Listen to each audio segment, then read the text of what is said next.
మీ కళ్ళద్దాల్ని పక్కన పెట్టేయండి. ప్రతి కంటి సమస్యకి బెస్ట్ సొల్యూషన్ ఇస్తుంది అమెరికన్ లేజర్ ఐ హాస్పిటల్. మనం ప్రస్తుతం పిఠాపురం నియోజకవర్గంలో ఉన్నాము. ఇక్కడ స్థానిక వెంకటేశ్వర స్వామి దేవాలయం దగ్గర అయితే ఉన్నాము. ఇది తిరుమల తిరుపతి దేవస్థానం వారిచే నిర్మించబడినటువంటి దేవస్థానం. ఇది ఇక్కడ మీరు గమనిస్తే కనుక తిరుపతి దేవస్థానం వారు ఏదైతే ఇచ్చారో దాని ప్రకారం ఇక్కడ కట్టడం నిర్మించడం అనేది జరిగింది. ఇక్కడ మనకు రావడం జరిగింది. ఇక్కడ భక్తుల మనోభావాలు ఏ విధంగా ఉన్నాయి, తిరుపతి లడ్డూలో జరిగినటువంటి అపచారం ఏదైతే ఉందో దాని పట్ల హిందువుల మనోభావాలు ఏ విధంగా ఉన్నాయి ఏంటి అనేది ఒకసారి మనం తెలుసుకునే ప్రయత్నం చేద్దాం. చేప నూనె అదేవిధంగా బీఫ్ ఆయిల్ కూడా ఉందని చెప్పి పరీక్షల్లో తేలింది. దానిపై మీరు ఎలా ఫీల్ అవుతున్నారు? హిందూ ధర్మాన్ని నాశనం చేయడానికి తప్ప ఇది వేరేది కాదండి. అన్య మతస్థుల్ని కూడా తిరుపతి దేవస్థానం ఈవోల కింద నిర్మిస్తే ఇదే పరిస్థితి ఏర్పడుతుందండి.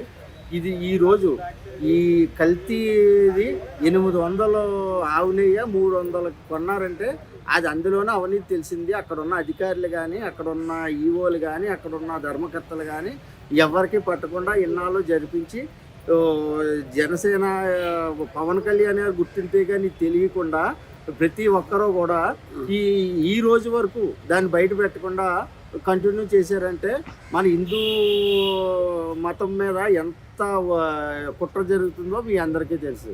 అందరూ కూడా మనోభావాలు దెబ్బతినేటట్టు ఉంది. మేడం, ఇలాగా లడ్డూ ప్రసాదం అనేది హిందువులందరికీ కూడా చాలా విలువైన ప్రసాదం. అది దాన్ని చాలా మంది మనోభావాలు దెబ్బతినే విధంగా ఎలాంటి సంఘటన జరిగినప్పుడు ఎలా అనిపిస్తుంది మీకు? మరి ఈ రోజు మా పవన్ కళ్యాణ్ గారు లడ్డు అనే విషయంలో అపవిత్రం అవడం తెలిసి ఆయన పాయిచేత దీక్ష పెడుతున్నారు. ఆయనకి మేము సాంఘీభావంగా చేస్తున్నాము. ఇదైతే చాలా దారుణం అండి. జగన్ గారి కుట్ర ఇది ఇలాగ జనాల్ని మన లడ్డూని అపవిత్రం చేసి జనాల్ని ఇలా సనాతన ధర్మాన్ని కూలగొట్టినా కానీ హిందుత్వం లేకుండా చేయడానికని చేసిన కుట్రండి ఇది. అదైతే ఈ లడ్డూలో ఎవరెవరైతే పాత్రలు ఉన్నారో అందరినీ కూడా శిక్షించాలని మేము ఒక వీర మహిళగా జనసేన పార్టీ నాయకులుగా అందరం కూడా కోరుతున్నాము. దీనికి శిక్ష పడాలండి. 1000 రూపాయల నెయ్యి కొనకుండా 360 రూపాయల నెయ్యి గేదె కలేబాల నుంచి వచ్చిన జంతువుల నుంచి వచ్చిన ఆయిల్ని అందరినీ కూడా అన్ని కూడా ఉపయోగించడం చాలా బాధాకరం అండి. లడ్డూని అపవిత్రం చేసినందుకు ఇందులో ఎవరెవరు పాత్రలు ఉన్నారో అందరినీ కూడా శిక్షించాలని వీర మహిళగా మనం చేసి కోరుకుంటున్నాం. జై జనసేన. మీరు చెప్పండి, ఎలా అనిపిస్తుంది? ఎలాంటి సంఘటన జరిగినప్పుడు లడ్డూ ప్రసాదంలో ఇలాగా చేప నూనెలు సంబంధించి అదేవిధంగా జంతు అవశేషాలు అది కనపడ్డాయని తెలిసినప్పుడు ఎలా అనిపిస్తుంది? కలియుగమైనటువంటి శ్రీ వెంకటేశ్వర స్వామి గారికి ప్రణామాలు. పవన్ కళ్యాణ్ గారు వారాహి దీక్ష మొదలుపెట్టిన టైంలో, వారాహి దీక్ష తరబెట్టి వారాహి యాత్ర చేసే టైంలోనే అప్పటికే హిందూ సంఘాలన్నీ తిరుపతి లడ్డూలు లాస్ట్ ఇదివరకు లడ్డు కన్నా ఇప్పటికన్నా చేంజెస్ వచ్చాయి. అసలు లడ్డు పాడైపోతుంది ఎప్పటికప్పుడే. ఏదో జరుగుతుంది తిరుపతి దేవస్థానం మీద చెప్పేసి భక్తులందరూ అప్పుడు కంప్లైంట్ చేస్తే అప్పుడు ఉన్న జగన్మోహన్ రెడ్డి గారు అసలు తిరుపతి దేవస్థానం గురించి పట్టించుకోలేదు. ఆయనే కావాలని చెప్పేసి రీటెండర్లు అని చెప్పేసి ఎప్పటి నుంచో గత తిరుపతి దేవస్థానానికి సప్లై చేస్తున్నటువంటి ఒక కంపెనీని కాదని రీటెండర్ అని పిలిచి తమిళనాడుకి సంబంధించి తనకు అనుకూలంగా ఉన్న ఒక ఏజెన్సీని తీసుకొచ్చి తిరుపతి దేవస్థానానికి నెయ్యి సప్లై చేసే కంపెనీని పెట్టాడు. అప్పటి నుంచే లడ్డూలో తేడా వచ్చింది. ఇప్పుడు పవన్ కళ్యాణ్ గారు డిప్యూటీ సీఎం గా, అలాగే నారా చంద్రబాబు నాయుడు గారు సీఎం గా వచ్చిన తర్వాత ఈ తిరుపతి దేవస్థానం ప్రక్షాళన మొదలుపెట్టినట్టు అన్ని విషయాలు బయట జరగబడింది.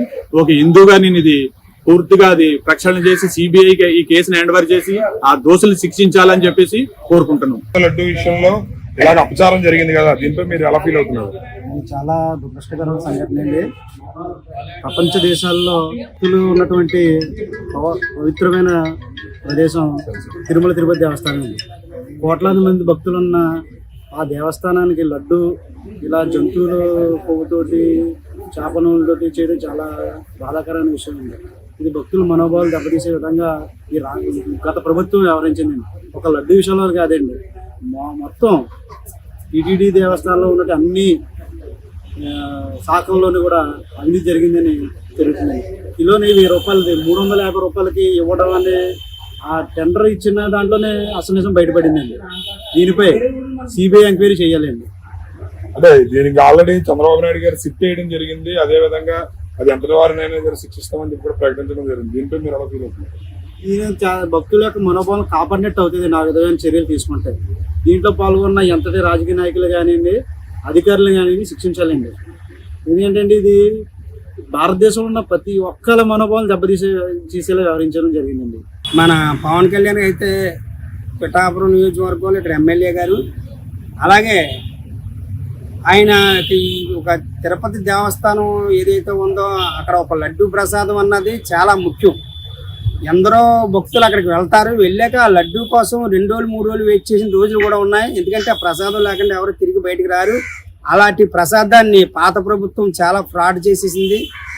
అది ఇంత అంత పాపం అన్నది కాదు, చాలా పెద్ద తప్పది.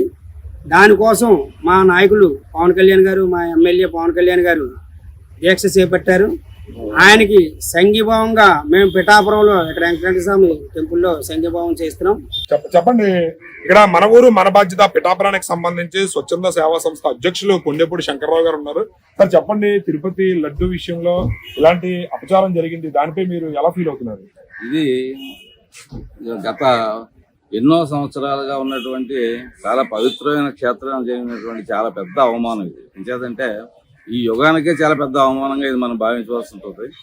ఇది పాలకపక్షం అది గతంలో ఉన్నటువంటి ఆ ప్రభుత్వం యొక్క నిర్లక్ష్య వైఖరి అవనండి. తర్వాత ఏంటంటే కేవలం దేవుడి మీద భక్తి లేకుండా భక్తి లేని వ్యక్తులందరినీ కూడా అక్కడ వేయడం వల్ల ఇది అపచారం జరిగింది అని చెప్పి మనం భావిస్తున్నాం. అది అయితే ఈ ప్రభుత్వం వచ్చిన తర్వాత దీన్ని చాలా తొందరగా దీన్ని కనుక్కోవడం, తర్వాత దాని మీద సరైన ప్రక్షాళన చేయడం చాలా హర్షించదగ్గ విషయంగా కూడా భావిస్తూ, ముఖ్యంగా హిందువులందరి తరఫున బాధ్యత తీసుకుని జనసేన అధ్యక్షులు ఉప ముఖ్యమంత్రి శ్రీ పవన్ కళ్యాణ్ గారు వారు ప్రాయశ్చిత్త దీక్ష చేయడం అనేది కూడా ఇది చాలా హర్షించదగ్గ విషయం. ఎంచేతంటే హిందువులందరినీ కూడా ఒక రకంగానే ఏం జరిగినా సరే మనకెందుకులే అని పడుకునే హిందువులందరూ కూడా దీంతోనే సరే మేల్కొని ఆయనకి మద్దతుగా కూడా ప్రతి గ్రామంలోని ప్రతి పట్టణంలోనూ కూడా ఈ ప్రాయశ్చిత్త దీక్ష చేస్తే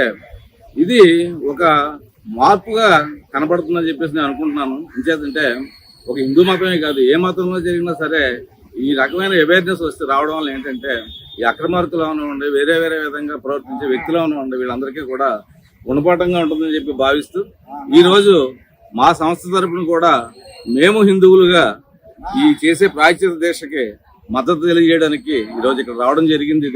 ఇది ఖచ్చితంగా కూడా పెను మార్పు జరిగి చేసినటువంటి ఆ నేరస్తులందరినీ కూడా బ్రహ్మాండమైన శిక్ష, ఒకవేళ న్యాయపరంగా కాకపోయినా సరే అది భగవంతుడు కూడా ఒక బ్రహ్మాండమైన శిక్ష వేస్తాడని చెప్పేసి మేము భావిస్తున్నాం. ఇది తిరుపతి దేవస్థానం మరొక పవిత్రంగా తయారై ప్రపంచవ్యాప్తంగా మరోసారి మంచి అభివృద్ధిలోకి వస్తుందని చెప్పేసి భావిస్తూ శ్రీ పవన్ కళ్యాణ్ గారికి, తర్వాత ముఖ్యమంత్రి వారు శ్రీ నారా చంద్రబాబు నాయుడు గారికి కూడా ఈ విషయంలో ప్రజలందరి తరఫున కూడా ధన్యవాదాలు తెలియజేస్తాం. ఇలాంటి సంఘటనలు జరిగినప్పుడు మీ మనోభావాలు ఏ విధంగా ఉంటాయి? ఒక తిరుపతి దేవస్థానంలో జరిగినటువంటి విషయం మీద మనందరం కూడా స్పందించాం. దానికి కారణం ఏంటంటే మన హిందువుల్లో ఉండేటువంటి అనైక్యత దీనికి ముఖ్యమైనటువంటి కారణంగా మనం చెప్పుకోవచ్చు. నిన్న మన పవన్ కళ్యాణ్ గారు ఒక హిందూ నాయకుడిగా, ఒక ధర్మకర్తగా ఆ రకంగా మాట్లాడడం అనేటువంటిది మనం అందరం కూడా మెచ్చుకోదగినటువంటి విషయం. కారణం ఏంటంటే ఆయన ఒకే ఒక ప్రశ్నించారు మనందరినీ. ఇప్పటి వరకు అనేక అధర్మాలు జరుగుతుంటే అక్కడ ఉండేటువంటి పాలక మండలి కానీ, అక్కడ ఉండేటువంటి దేవస్థానం ఉద్యోగులు కానీ ఎవరు స్పందించకపోవడం ఇది చాలా విచారకరమని చెప్పారు. కాబట్టి ఇదే ప్రస్తావన అక్కడ జరుగుతోంది.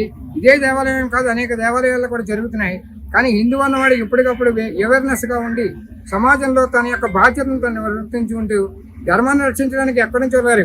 గతంలో మన కృష్ణార్జునులు చెప్పాం, కృష్ణుడు భగవద్గీత అనేటువంటి దాన్ని బోధించాడు. యదా యదా హి ధర్మస్య గ్లానిర్భవతి భారత, ఎక్కడైతే అధర్మం పెరుగుతూ ఉంటుందో అక్కడ నేను ఉద్భవిస్తానని చెప్పాడు. ఈ రోజు కలియుగంలో మన హిందువులమేమో అందరం కూడా భగవంతుడు ప్రత్యక్షంగా ఎక్కడికి రాడు, మనలోనే ఉన్నాడు. కాబట్టి మనం అందరం కూడా స్పందించి ఇటువంటి ఎక్కడ సమస్య జరిగిన పరిష్కారానికి మనం వంతు కర్తవ్యంగా సమాజం నుంచి బయటకు వచ్చి దీన్ని వ్యతిరేకించవలసినటువంటి బాధ్యత ఉంది.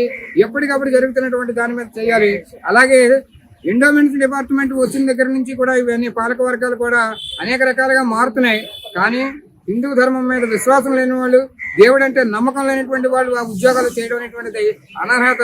దీని మీద ప్రత్యేక శ్రద్ధ పెట్టాలి. ఏది ప్రభుత్వం అయినా సరే దేవుడి మీద నమ్మకం ఉన్నటువంటి వాళ్ళని దేవాలయాల్లో పెట్టాలి అని మేమందరం కూడా విశ్వసిస్తున్నాం. మా కర్తవ్యంగా అనేక మందిని ఈ కార్యక్రమంలో భాగస్వామ్యం కావాలని చెప్పి ప్రేరేపణ చేయడానికి ప్రయత్నం చేస్తున్నాం.